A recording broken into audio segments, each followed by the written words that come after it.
श्री राम जय राम जय जय राम। श्री राम जय राम जय जय राम।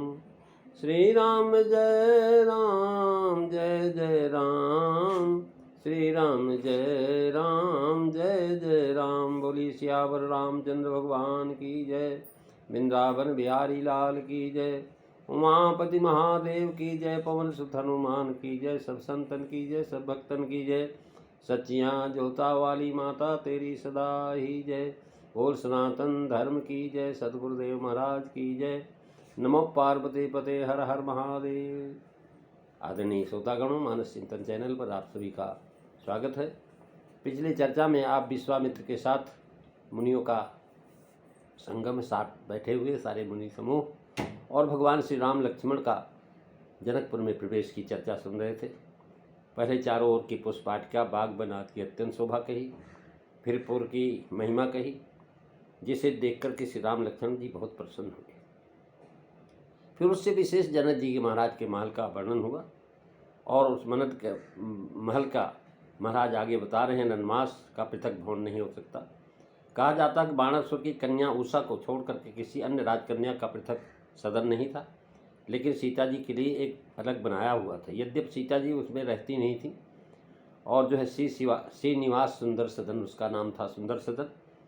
और तुलसीदास जी लिख रहे हैं उस दरवाजे कैसे लगे, सुभग द्वार सब कुलिस कपाटा और भूप भीर नट मागध भाटा बनी विशाल बाजी गजशाला है गए रथ संग कुल सब काला मंगल भवन अमंगलहारी द्रवौ सुदशरथ अजीर बिहारी।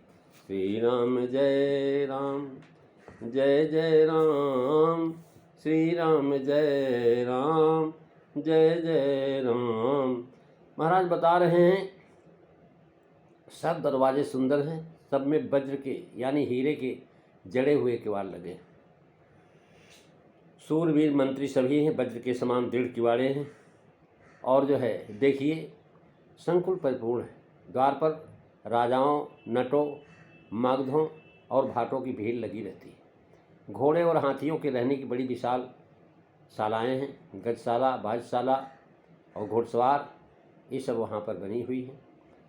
धाम की शोभा कह करके अब धाम के दरवाजे की शोभा कहते हैं कि इसका अर्थ यह कहा जाता है, इसी से धाम का दरवाज़ा और किवाड़ा अब यहाँ कहते हैं। और कहते जो लोग पट का अर्थ निकाड़े कहते हैं, उनके मतानुसार अब यहाँ राजद्वार का वर्णन है। यह कोट का वह द्वार है जहाँ से लोग राजमहल में प्रवेश करते हैं। महाराज सुभग है अर्थात अपने स्वरूप में बड़ा सुंदर है। और मागध भाट द्वार की दूसरी शोभा कही। राजाओं के यहाँ याचकों की भीड़ लगी रहती है, यह राजद्वार की शोभा है। भूप भीड़ से जनक महाराज का ऐश्वर्य दिखाया कि सप्तद्वीप के राजा मिथिलेश महाराज के दर्शनों को भेंट देने के लिए निमित्त द्वार पर खड़े हैं। और नट मागध आदि याचकों की भीड़ से जनक महाराज की उदारता बताया। तात्पर्य कि राजा ऐश्वर्यान और उदार। पुराण के अनुसार एक शंकर जात की जिसकी उत्पत्ति मलाकार पिता और शूद्रा माता से मानी जाती है, वो महाराज शंकर जात की उत्पत्ति सौतिकी और बौद्ध सौंडिक पुरुष से मानी गई, जिसका नाम गाना बजाना है। इसको महाराज गंधर्व कत्थक कहते हैं। ये सब खेल तमाशा भी दिखाते हैं। और भूप भीड़ नट मागध भाटा, दूसरा भाव की राजाओं की भीड़ नट और याचकों की तरह लगी हुई। विशाल अर्थात बड़े ऊंचे लंबे चौड़े, जिसमें पर्वताकार हाथी बंधे हैं। हाथी घोड़ों की बहुतायत दिखाते हैं, इतने हैं कि महाराज गिना नहीं जा सकता। बनिस बजाग बाज गजशालाओं की सुंदरता की बड़ी लंबी है और कई पंक्तियों में सब बंधे हुए घोड़े। इसी शालाएँ चौड़ी हैं। विशाल शब्द से ऊंचे, लंबे और चौड़े तीनों का बोध कराया है। यहाँ हाथी, घोड़े और रथ कहे। आगे चौपाई में पैदल सेना का वर्णन करते हैं कि जब सेनापति बहुत से तो पैदल सेना भी बहुत होगी। इस तरह चतुरंगिणी सेना का होना वर्णन किया। और कह रहे हैं भाव यह कि व्यवस्था ऐसी है कि कभी हाथी व घोड़े और रथ से खाली नहीं रहते। यदि हाथी घोड़े रथ से किसी काम पर गए तो यथेष्ट संख्या में रथ गजबाज बचे रहते थे, जिसमें वह सालाई भारी मालूम पड़े। इतना कहकर के संग्रह बताया। फिर देखा शूरवीर मंत्री और सेनापति बहुत से हैं, सभी के घर राज सदन के जैसे हैं। नगर बाहर नदी और तालाबों के समीप निकट करके सामने आसपास जहाँ बहुत सारे राजा एकत्र हुए धनुष यज्ञ में आए हुए हैं। तुलसीदास जी कह रहे हैं कि पुरुषुर सचिव से नप बहु तेरे, निप गृह सरिस सदन सब के रे। पूर्वाहेर सर सरित समीपा, उतरे जहाँ तह विपुल महीपा। मंगल भवन अमंगलहारी, दवौ सुदशरथ अजीर बिहारी। श्री राम जय राम जय जय राम, श्री राम जय राम जय जय राम। महाराज अनेक जात के हाथी घोड़े, अनेक प्रकार के रथ और अनेक प्रकार के वर्दी वाले पैदल सैनिक, इसी से प्रत्येक के न्यारे न्यारे सेनापति। प्रत्येक सेना में बहुत सुभट रहते। कार्य के लिए पृथक पृथक मंत्री हैं जो अपने अपने कार्य में पूरे पंडित हैं। और उनका महल जो महाराज राजा की महाराज निपुणता दिखाई कि मंत्री आज का इतना वेतन इतना भारी है कि वो भी राजा के समान हो रहे हैं। इसी से लोग राजा का सब काम अपने आप ही करते हैं। राजा के 7 अंगों में मंत्री प्रधान अंग हैं। सुग्रीव के पास महाराज सब चला गया था, केवल एक मंत्री हनुमान जी रह गए। देखिए इसी से उन्होंने फिर राज प्राप्त कर लिया। और यहाँ चरण में करे सूर सचिव सेनब बहुतेरे, आगे पीछे शब्दों में प्रयोग मात्र से बिना कुछ कहे उन्होंने राजा की नीक निपुणता यहाँ दिखाई। नगर के घरों का वर्णन हो रहा, क्रमशः भागे आगे पीछे जैसा मकान बने हैं वैसा लिखा जा रहा है। राजा ऐसे चतुर हैं कि उन्होंने मंत्रियों की रक्षा के लिए उनके महल सूर और सेनापति के बीच में बनवाए। अतः यहाँ भी सूर और सेनापति के बीच में सचिव को लिखा गया है। यानी राजा की उदारता और भित्तों पर प्रीत बताई कि सब लोग महाराज बहुत हैं, संदेह। और उस नगर के चारों तरफ महाराज बहुत सारे राजा आए हुए। कहने पूर्व बाहर सब सरित समीपा, उतरे जहतः विपुल महिषा। यानी श्री राम जी का नगर से बाहर की रमणीयता देखना वर्णन किया गया था। और तब बीच में कबीपुर का वर्णन करने लगे। अब फिर वहीं से कहते हैं कि महाराज यहाँ पर जो है बावली और कुओं से भरे राजाओं का दल निर्वाह नहीं हो सकता, तो उनके साथ हाथी घोड़े ऊँट खच्चर पैदल बैल ये सब हैं। और ये कुएं और बावली में महाराज जल कैसे पिएगी, इसलिए बापी कूप समीप ठहराना रहा। यानी नदी के किनारे तालाब के किनारे उनको ठहराया गया ताकि दीप के जो राजा आए हुए हैं वो सब उसमें जो पहुँचे। ये राम जी की महाराज वर्णन बताया जनकपुर की। बता रहे हैं कि जनकपुरी और दशरथपुरी की तुलना धनुर्भंग गोस्वत्स के लिए सजाई गई। जनकपुरी को देख करके अपने छोटे भैया लक्ष्मण सहित रघुनाथ जी को हर्ष हुआ। और उधर सुशोभित जनकपुरी के दूत राम के नगर में गए तो और एक भी महाराज भवनों को मंगलमय बनाने के लिए ऐसा लगा कि दशरथपुरी भी मंगलमय निज निज भवन। लोगन रचे बनाए जनकपुरी में धनुर्भंगोत्सव काल में बीसी सीची चतुर्सम चौके 4 पुराए। और जनक निवास को देख करके इंद्राद देवता विशेष थकित होते हैं। और ऐसे राजा जनक के राजा दशरथ के यहाँ भी जो कामदेव ब्रह्मा आदि समस्त देवों को विमोहित करता है, वह भी दशरथपुरी अयोध्या की शोभा है। उसको महाराज दूध देख करके मोहित हो गए। बैराग जनक निवास का कुछ वर्णन तो कवि ने किया है, उसे अति अनूप कह कहा। और दशरथ जी का भवन किम जाय बखाना, यानी उसका वर्णन नहीं हो सकता। जल पर थल के समान चलते हैं, ऐसे घोड़े हैं, इतना तेज वेग है। और दशरथपुरी सभी बातों में जनकपुरी से श्रेष्ठ सिद्ध होती है। यानी इस तुलना में उत्तरकांड के वाक्य नहीं लिए गए हैं। यहाँ महाराज बालकांड की चर्चा चल रही है और वहाँ पर एक आम का बगीचा है जिसका नाम है औराई। और वैसा है महाराज जो सब प्रकार सा सुविधा है वहाँ और जो सब प्रकार का सुंदर था। विश्वामित्र जी ने कहा, हे सुजान रघुवीर, मेरे मन को यह बाग बहुत रुचता है, अतएव यहीं ठहरिए। राम जी ने कहा, हे नाथ, बहुत अच्छा है। ऐसा कहकर के कृपा के धाम रघुनाथ जी मुनि समाज सहित वहीं पर उतरे। तुलसीदास जी लिख रहे हैं, देखी अनूप एक अमराई, सब सुपास सब भांति सुहाई। कौशिक कहे ओ मोर मन माना, यहाँ रहिए रघु वीर सुजाना। भले ही नाथ कही कृपा निकेता, उतरे तह मुनि बिंद समेता। मंगल भवन अमंगल हारी, रवौ सुदशरथ अजीर बिहारी। श्री राम जय राम, जय जय राम, श्री राम जय राम, जय जय राम। महाराज एक अनुपम आम का बाग देख करके कौशिक मुनि जी कहने लगे कि भाई ये बहुत सुंदर है। सब सुपास अर्थात जल, थल, फल, फूल, छाया इत्यादि का सुख, अति शीत अति घाम रहित, स्नान पूजन भजन एकांत, ये सब सुख था। वहाँ ऋषियों को सात्विक पदार्थों और राजकुमारों को राजसी सुख। सब सुपास यानी सब सुंदर मंदिर हैं, शीतल मिष्ट जल है, सुंदर छाया है, मनोहर फूल हैं, फुहारे छूट रहे हैं और सब भाग से चारों ओर से हरियाली है।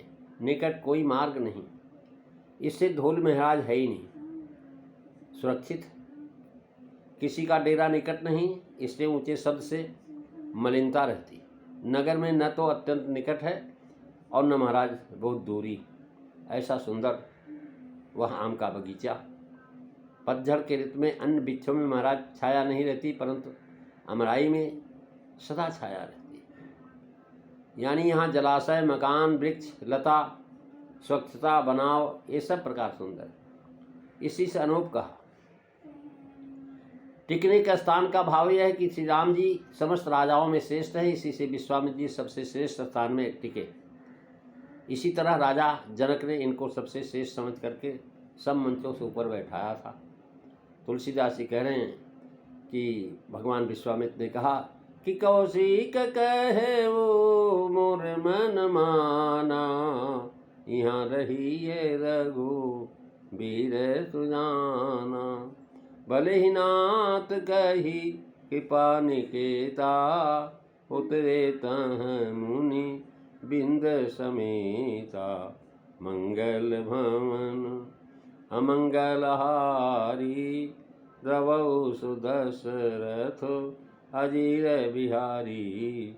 श्री राम जय राम, जय जय राम, श्री राम जय राम, जय जय राम। महाराज कौशिक महो मोर मन माना, यह अमरावती अनूप है, सब भांत सुंदर है। अब उसी बात को चरितार्थ करते हैं कि जिन विश्वामित्र जी को सृष्टि रचने की सामर्थ्य है, वे भी इसको देख करके प्रसन्न हो गए। अतएव निश्चय अत्यंत सुंदर है। महाराज यहाँ वंश का और क्षत्रिय राजा का संबंध सूचक नाम दिया, क्योंकि ठहरने का स्थान विचार करके कहा गया। राजनीति दृष्टि से नहीं, मुनि की दृष्टि से। कौशिक कहो मोर मन माना, और यहाँ रही मोर मन माना कह के कहा कि हमको पसंद है ये जगह। रघुवीर संबोधन करके टिकने को कह करके बताया कि रघुवंशियों के भी टिकने योग्य है, मुनि और राजा दोनों के योग्य है। भावे का आप वीर हैं, वीरों का वास पृथक चाहिए। और जो हमारा सुजान है, भाव यह कि आप सब जानते हैं, यहाँ रहने से सब प्रकार का सुपास होगा, यहाँ रहने से आपकी प्रतिष्ठा होगी। हम अकेले होते तो सीधे राजद्वार या महल में चले जाते, पर आप साथ में हैं तो राजाओं के लिए एक नियम है। हमारे साथ आप दोनों चक्रवर्ती राजकुमार हैं, आपकी मर्यादा प्राप्त प्रतिष्ठा का भी रखना ध्यान उचित है। और जब तक राजा स्वयं मिलने के लिए नहीं आवें, महल में न ले जावें, तब तक उनके नगर के भीतर ठहरना उचित नहीं। जब आकर के सागर ले चलेंगे तब चले। भाव है कि आप जानते हैं कि जब जब आपका अवतार होता है तब तब पहले बाहर अमराई में उतरना है। यहाँ लोगों के इस प्रकार प्रश्न का उत्तर हो गया। मुनि राजा दशरथ के यहाँ कैसे सीधे राजद्वार पर चले जाते, बीच में नहीं ठहरे थे। विश्वामित्र वहाँ पर भी महाराज सीधा चले गए थे।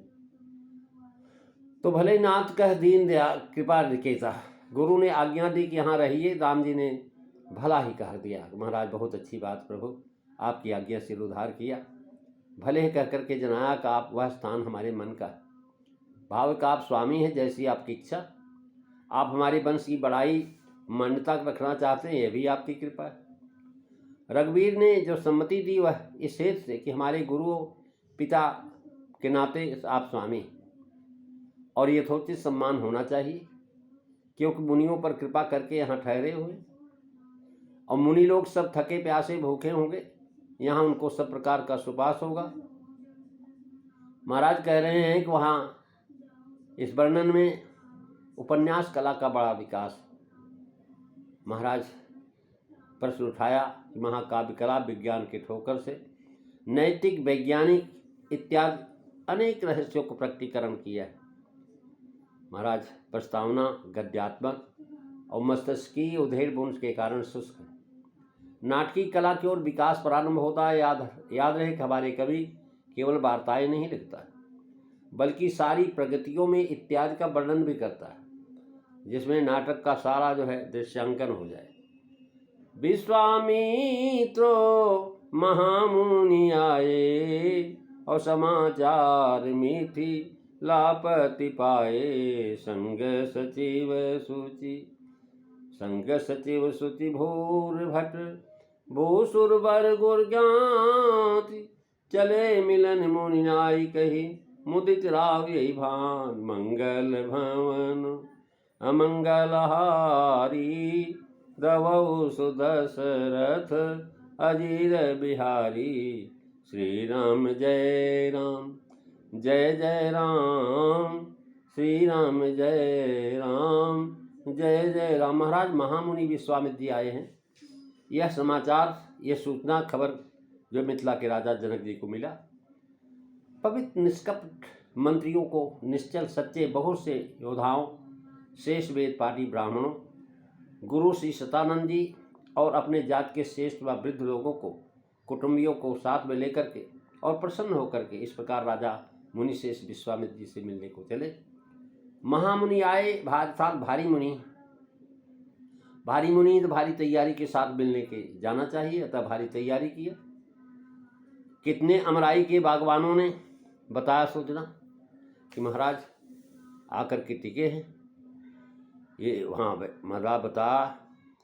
और कुछ मिथिलापति आए, पाए का भाव है कुछ समाचार मिथिलापुरी में होता है तो वह सब राजाओं को प्राप्त हो जाता है। दूत और सेवक लगे होते हैं, क्षण क्षण की खबर देते हैं। विदेह जी की यथार्थ दृष्टि में सेवक स्वामी भाव नहीं है, व्यवहारिक दृष्टि में मिथिलापुरी के पति हैं, महामुनि इनके पूर्व में आए हैं। अतएव ये जो है भक्त बन करके यहाँ आए हुए दर्शन को। और वशिष्ठ जी के हिसाब से जब निमि का शरीर पतन हुआ और ऋषियों ने उनके शरीर को मंथन करके पुत्र उत्पन्न किया, तब से इस वंश की सभी राजाओं की 3 उपाधियां मिली। एक तो मिथिलेश महाराज मंथन से उत्पन्न हुए, दूसरी जनक क्योंकि केवल पिता ही हुए, महाराज पुरुष के ही द्वारा सृष्टि हुई और पिता ही हुए। तो विदेह क्योंकि इनकी उत्पत्ति मैथुन से नहीं हुई, मुनियों के आशीर्वाद से यह वंश योगी, ज्ञानी और भक्त रहा। राजा निमि के कोई पुत्र नहीं था, इसलिए ऋषियों ने उनके शरीर को मंथन किया, जिससे एक पुत्र उत्पन्न किया, जिसके जनन होने से जनक, विदेह के लड़का होने से वैदेह और मंथन से पैदा होने से मिथि, ये 3 नाम दिए गए। इस वंश के सभी राजा आत्मविद्याश्रयी और ब्रह्मनिष्ठ होते आए। मिथिला प्रदेश जिसे आजकल तिरहुत कहते हैं, उसके अंतर्गत आजकल बिहार प्रांत के 2 जिले मुजफ्फरपुर और दरभंगा, ये दोनों आते हैं। जनकपुर प्रसिद्ध वैष्णव तीर्थ इसकी राजधानी भी है, जो वर्तमान में नेपाल राज्य के अंतर्गत है। वह सीतामढ़ी से लगभग 6-7 कोस पर है। राजा जनक का नाम शीरध्वज और उनके छोटे भाई के नाम कुशध्वज। महामुनि की जोड़ में इधर मिथिलापति पद दिया। बड़े महात्माओं के मिलने के लिए दर्शनों को राजा धीराज का जाना योग्य है। महामुनि से लोकों से परे विभूत का ऐश्वर्य जनाया। मिथिलापति से लोक विभूति सूचित किया। अतएव मिथिलापति को महामुनि ने मिलने पर लोक का ऐश्वर्य, ज्ञान, विभूति, राजकुमारी के दर्शन में लय होना सूचित। राजा जनक ने क्या किया? साथ में निष्कपट मंत्री, बहुत से योद्धा, ब्राह्मण, गुरु और बंधु वर्गों को, गुरुजनों को लेकर के आना प्राय है। क्यों? राजा जनक जी ने स्वयंवर रचा है, उसमें धनुष भंग की प्रतिज्ञा है। और महाराज विदित होता धनुष भंग की प्रतिज्ञा के कारण काशीराज सुधन्वा और रावण आदि कई बार राजा जनक के शत्रु हो गए थे। सुधन्वा ने तो महाराज 1 साल तक बराबर युद्ध किया। और जो है ये वाल्मीकि रामायण में लिखा है कि संकाश नगरी के राजा सुधन्वा ने 1 वर्ष युद्ध न कहा। न जाने किस समय क्या काम पड़ जाए। अतएव मंत्र सलाह लेने के लिए निष्कलिक मंत्रियों को दुष्ट राजाओं से अपनी रक्षा के निमित्त पवित्र और सुभट बलवान बहुत से साथ लिए।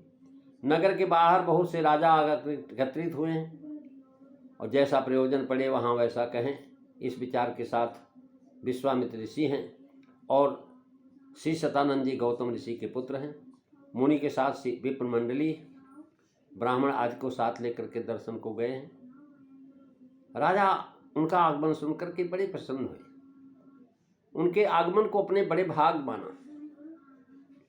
राजा दशरथ भी महाराज मुनि के आना अपना भाग समझा था, क्योंकि विश्वामित्र जी, वशिष्ठ जी विश्वामित्र से बड़े हैं और विश्वामित्र जी की पेशवाई अगवानी में नहीं जा सकते थे। राजा दशरथ बहुत सारे मंत्रियों और ब्राह्मणों को लेकर के चले थे और ये राजसी समाज लेकर के गए। विश्वामित्र की ब्राह्मण हैं, अतः उनके सम्मान के लिए ब्राह्मण और गुरु साथ लिया। राजा दशरथ जी विप्र समाज के साथ ले गए थे। उन्होंने वशिष्ठ को समझ ले, इसलिए महाराज वाल्मीकि रामायण में वशिष्ठ जी का साथ जाना ये महाराज बताया है। अर्थात द्वारपालों की बात सुन करके पुरोहित के साथ प्रसन्नतापूर्वक चले। मुनिश्रेष्ठ विश्वामित्र वशिष्ठ जी के पास जाकर के उनकी कुशल पूछी। ऐसे ही राजा गए तो महाराज जनक कैसे आएंगे, कैसे स्वागत करेंगे, ये सब चर्चा आप अगली कथा में सुनेंगे।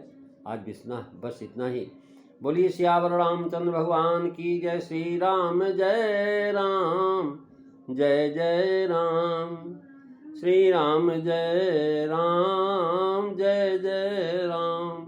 बोलिए सियावर रामचंद्र भगवान की जय। जय सीताराम। सभी को